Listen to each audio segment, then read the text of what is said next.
global happenings today. We communicate, we analyze global news. Stay tuned. All right, welcome back to our channel. We are so excited to have you again. And please, if you've not subscribed to our channel, kindly do so by clicking on the red subscribe button and also on the bell icon so that you can get notification anytime we publish videos on YouTube. All right, we are up to give you updates on the Buhari, the battle that is ongoing right now in the Buhari's cabinet between the chairman Nigerian in Diaspora Commission, Abike Dabiri, who had also been a one-time member House of Reps from 2003 to 2015. She had issues with the with the Minister of Communication, Dr. Pantami. And before now, we had already reported the issue that they had where Abike Dabiri came up to state some of the challenges that she has had thus far, and did mention that the place that she was being given to occupy, that she was sent packing. She was being given that place to occupy, and unfortunately, this guy showed up. According to her, in the video, Dr. Pantami showed up and send them packing. Not just showing up, but he showed up with with gunmen, and sent her packing. But right away, the Minister of Communication has responded to her, and according to him, he said that let me just read the exact tweet. Isa Ali Pantami said, "This is not true. This is not a true story. We need to balance the story before reporting. The minister has never sent any gunmen since the building is not directly under him, but NIDCOM, that's Nigerian Communication Commission, they have issued a statement saying her reports are not true. Why no fair hearing if one is accused?" Actually, he's talking to Sahara reporters for reporting one-sided story that they only heard from the woman, and they didn't even bother to come to the Commissioner of Communication to hear both sides of the story before arriving at a conclusion. And Abike Dabiri immediately came to open up, and according to her, Abike Dabiri said, Dr. Pantami, to refresh you, sir, despite your denial, the Secretary of the Commission seeking for calm after staff resumed for work and denied access to the fifth floor office of NIDCOM based on your instruction, turned back by Amen Haba.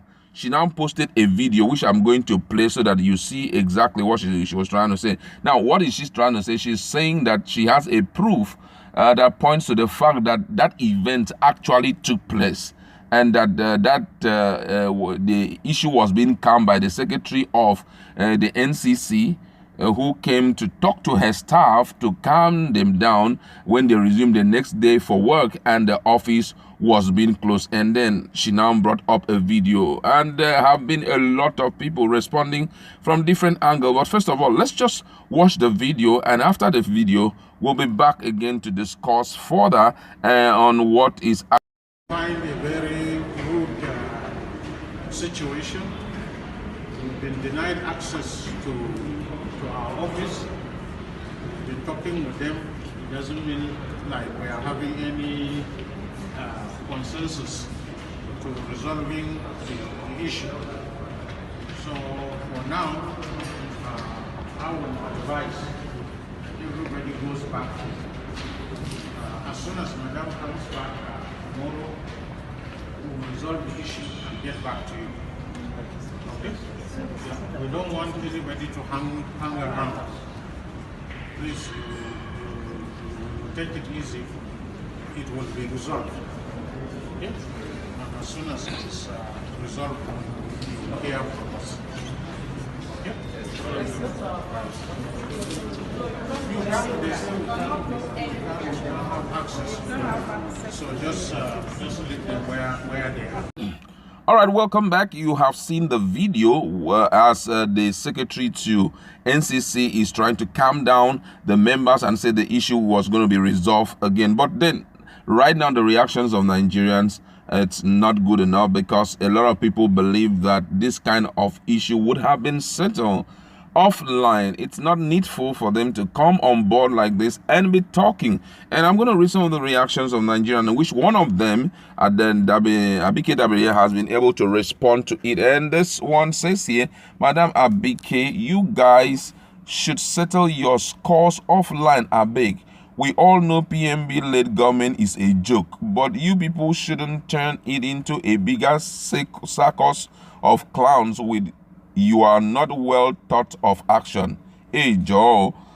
Somebody's saying there. Another person here said, I beg, this is not time for love. This is war. In Daboski Baoze. Okay, that one. Another person says here, so 2 government parastatal settle quarrel on Twitter. Serious lack of leadership. Nigerians are talking. That one say, once the new COS, that's Chief of Staff, settle down, things will start to work. We are being ruled by proxy. Notice lack of direction since the demise of Abakari. It's obvious the guy was really in charge. Another person says here, you have no job to do, hence you are on social media playing gender card.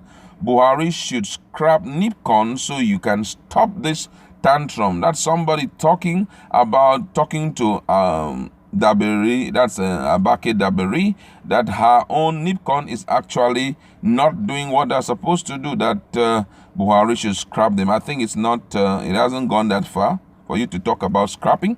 Another person here say, Madam, I don't think this issue can be resolved on SM. This is too childish in my own opinion between the two of you. People are looking up to the two of you, and I can tell you your followers won't be happy with this show of shame. All right, another person here that triggered a response at one time, another person spoke which kind of triggered the response of Abike Dabiri. And according to the person said, this should not be happening to a young and hardworking agency like NIDCOM. NIDCOM can grow to become another NAFDAC if encouraged. The office should be released to NIDCOM. But for me, what has NAFDAC to do with NIDCOM? NIDCOM is Nigerian in Diaspora Commission. NAFDAC is National Agency for Food, Drug Administration. So I don't think that they have any correlation. I don't know what the person is saying, but Abike Dabiri had to respond to the person.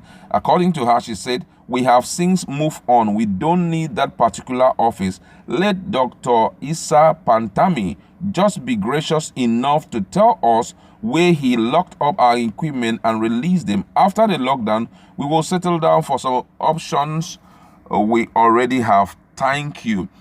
I think right now the reason why she's flogging this issue, let me just come in here so that we can settle this issue. I think the reason why Abike Dabiri is actually flogging this issue is the fact that some of those things that these guys were using to work, they were stripped of it.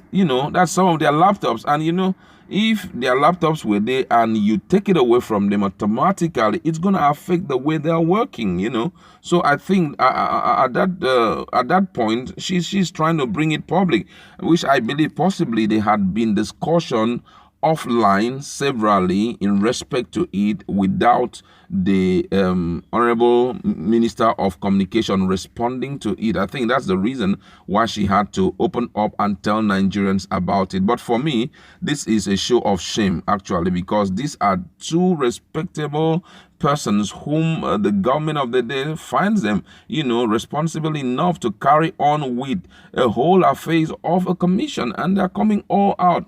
here to, trade words and all of that. It's not really, really good enough. I think this issue should be handled once and for all, because it is pointing to the fact that there are some gaps in communication. And guess what? The communication minister, being that he is a responsible member of the Buhari's cabinet, wouldn't have responded to any of these things. Whether Sahara Reporter reported it or whether they did not report it, the ideal thing to have done would have been to be quiet and, grant Abike Dabiri audience and do well to release her things to her. If you go on Twitter, you see a lot of people respect the doctor so much and they talk so well about him. And, with that, it should tell anyone, reasonable person, that he shouldn't be meddling in those kind of things, because it shows that both of them are actually not responsible. Nigerians have gone in. Some people are now saying that the woman actually is trying to play what they call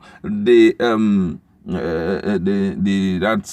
she's trying to play a kind of ethnicity card. Some people say that she's trying to play the gender card. She's trying to well up a kind of empathy from everybody for her situation, but it doesn't work that way. And so much talking here, but I feel that at this point they should be grown enough to handle issues concerning, especially that this man is a communication minister. They should be able to handle their issues without getting the public involved. However, that is where we are going to leave. Go to our comment section. Let us interact. What do you think will become of Abike and also the Minister of Communication if this issue is tabled before the presidency? Please, let's interact.